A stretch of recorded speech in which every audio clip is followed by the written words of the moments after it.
السلام علیکم۔ مجھے آج بھی یاد ہے اپنے ہاسپٹل کی وہ شام جب گورنمنٹ کالج کے ایک پروفیسر بہت غم زدہ کھڑے تھے اور کہیں دور خلاؤں میں گھور رہے تھے۔ جب میں ان کے پاس تعزیت کے لیے گیا، یقین کریں ایک باپ کی جو کیفیت ہو سکتی ہے غم کی، وہ میں ان کے چہرے پر محسوس کر رہا تھا۔ ان کے بیٹے جن کی عمر تقریباً 38 سال تھی، ان کا انتقال ہو گیا تھا برین ہیمریج سے، اور یہ صاحب جن کا انتقال ہوا تھا یہ میرے ہمسائے میں رہتے تھے۔ میری جب بھی ان سے ملاقات ہوتی میں کہتا کہ دیکھیں آپ کا بلڈ پریشر بہت زیادہ ہے، آپ دوائیں کیوں نہیں کھاتے ہیں؟ وہ ہمیشہ مجھے ایک بات کہتے کہ ڈاکٹر جاوید، جب میں اپنے آپ کو ٹھیک محسوس کرتا ہوں، میں دوڑتا ہوں، میں بھاگتا ہوں، میں اپنے آفس کے سارے کام کرتا ہوں، مجھے کچھ محسوس ہی نہیں ہوتا تو میں کیوں دوائیں کھاؤں؟ میں نے کہا کہ دیکھیں ہائی بلڈ پریشر کو ہم خاموش قاتل کہتے ہیں، اس کی کوئی علامت نہیں ہوتی، یہ خاموشی سے بڑھتا رہتا ہے اور ایک دن اپنی کسی پیچیدگی کی صورت میں ظاہر ہو جاتا ہے۔ یہ دماغ پہ حملہ کر سکتا ہے، آنکھوں پہ حملہ کر سکتا ہے، دل پہ حملہ کر سکتا ہے، گردوں پہ حملہ کر سکتا ہے۔ سو پلیز اپنا خیال کریں، اگر خدا نخواستہ کسی دن دماغ کی شریان پھٹ گئی تو آپ کے لیے بہت زیادہ پیچیدگیاں پیدا ہو سکتی ہیں اور اللہ نہ کرے کوئی مس ہیپ ہو سکتا ہے۔ لیکن انہوں نے ہمیشہ میری بات کو اگنور کیا، کہنے لگے ڈاکٹر جاوید مجھے کچھ نہیں ہوتا، انشاءاللہ اللہ تعالیٰ بہتر کرے گا۔ جب میں ان کے والد کے پاس کھڑا تھا تو مجھے ان کے بیٹے کا وہ چہرہ یاد آ رہا تھا، مجھے ان کی وہ باتیں یاد آ رہی تھیں جب وہ کہتے تھے کہ مجھے کچھ نہیں ہوگا۔ اس دن ہمارا یونٹ آن کال تھا، میں نے دیکھا کہ ایک صاحب کو اسٹریچر پر لے کے آئے ہیں، اور جب میں نے ایگزامن کیا تو یہ وہی صاحب تھے جو میرے ساتھ والے گھر میں رہتے تھے، اور وہی ہوا جس کا مجھے ہمیشہ خدشہ رہتا تھا کہ خدا نخواستہ کسی دن ان کو برین ہیمریج نہ ہو جائے۔ ان کو برین ہیمریج ہو چکا تھا اور بہت کوشش کے باوجود بھی ہم ان کی جان کو نہ بچا سکے۔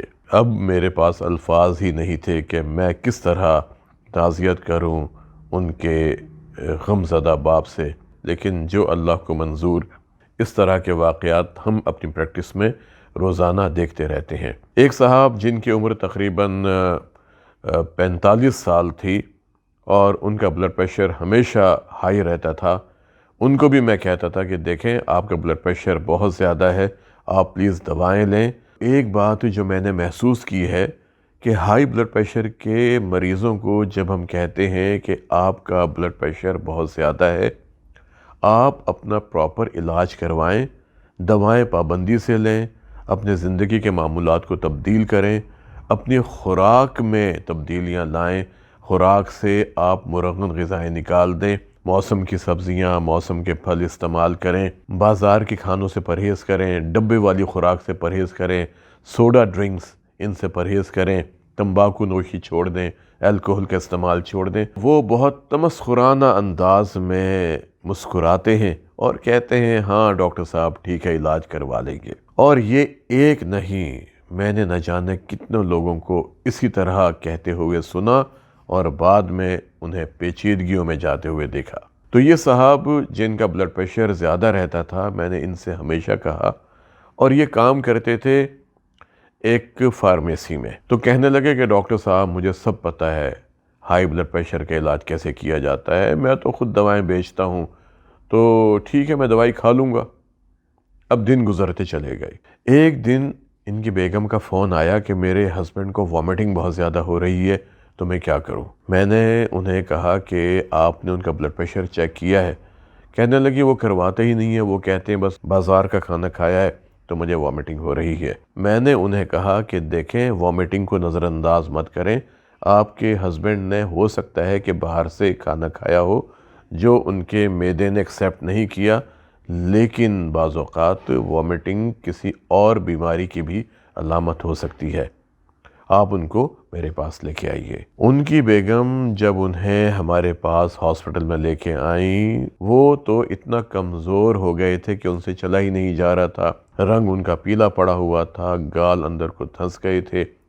ہم نے جب انہیں ایگزامن کیا تو معلوم یہ ہوا کہ ان کے گردے فیل ہو گئے ہیں۔ اب یہ بات میں نے انہیں تو نہیں بتائی کیونکہ وہ پہلے بہت زیادہ پریشان تھے۔ خواتین و حضرات، ان کیسز کو بتانے کا مقصد یہ ہے کہ ہمیں اپنے بلڈ پریشر پہ نگاہ رکھنی چاہیے۔ اگر بلڈ پریشر ہمارا ہائی ہے تو ہمیں ڈاکٹرز کے مشورے پر عمل کرنا چاہیے۔ وہ جو احتیاط ہمیں بتاتے ہیں، جو دوائیں ہمیں بتاتے ہیں، ان کو ہمیں پابندی کے ساتھ کھانا چاہیے۔ اپنی زندگی کے معمولات کو تبدیل کرنا چاہیے۔ روزانہ خالی پیٹ قوت برداشت کے مطابق اچھے موسم میں سیر کریں، نمک کا استعمال کم کریں، سبزیاں اور پھل زیادہ کھائیں، پیدل چلیں، تیز چلیں، جتنی آپ کی قوت برداشت ہے، جتنا ڈاکٹرز آپ کو ریکمینڈ کرتے ہیں۔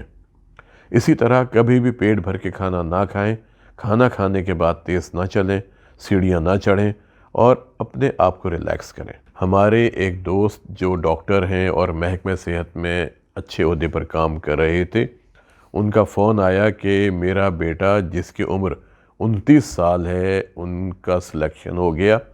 کسی جگہ پر انہوں نے اپلائی کیا تھا، لیکن جب ان کا میڈیکل بورڈ ہوا تو اس بچے کا بلڈ پریشر بہت زیادہ آ رہا ہے، میں اس کو آپ کے پاس لے کے آنا چاہتا ہوں۔ وہ اپنے بیٹے کو لے کے آئے۔ جب میں نے انہیں ایگزامن کیا تو میں نے یہ دیکھا کہ ان کے ہاتھوں کی نبضیں تو ٹھیک ہیں، لیکن ان کی ٹانگوں کی نبضیں بہت کمزور ہیں۔ جب ہم نے ان کا بلڈ پریشر چیک کیا تو ان کے بازوؤں کا پریشر تو تقریباً کوئی 200 اور 120 کے لگ بھگ تھا، لیکن ٹانگوں کا پریشر صرف 90/70 تھا۔ اور یہ ایک پیدائشی بیماری ہوتی ہے کہ جب دل اور شریانیں بن رہی ہوتی ہیں تو ایورٹا جب دل سے نکلتا ہے تو آگے جا کے اس میں تنگی آ جاتی ہے اور پھر وہ ٹھیک ہوتا ہے، اور اس تنگی کی وجہ سے جسم کے اوپر کا بلڈ پریشر زیادہ ہو جاتا ہے اور ٹانگوں کا پریشر کم ہو جاتا ہے۔ پھر میں نے ڈاکٹر صاحب سے کہا کہ اس بچے کو کوآکٹیشن آف ایورٹا ہے، اس وجہ سے اس کے بازوؤں کا پریشر زیادہ ہے، آپ اس کو پراپر مینیج کروائیں تو یہ ٹھیک ہو جائے گا۔ بعد میں پھر اس بچے کو اسٹینڈ ڈالا گیا اور اس کا پریشر نارمل ہو گیا۔ آج کے ویلاگ کو کرنے کا مقصد یہ ہے کہ ہمیں اپنے بلڈ پریشر کا وقتاً فوقتاً معائنہ کرواتے رہنا چاہیے، اور اگر آپ کا بلڈ پریشر زیادہ ہے تو اپنے ڈاکٹرز کی دی گئی ہدایات پر سختی سے عمل کریں، دوائیں پابندی سے کھائیں، اور جو آپ کو ہدایات دی جاتی ہیں ان پر عمل کریں۔ آج کے لیے اتنا ہی۔ اپنے دل کی صحت کا خیال کریں اور اپنے خاندان کے افراد کے دل کی صحت پر نگاہ رکھیں۔ السلام علیکم۔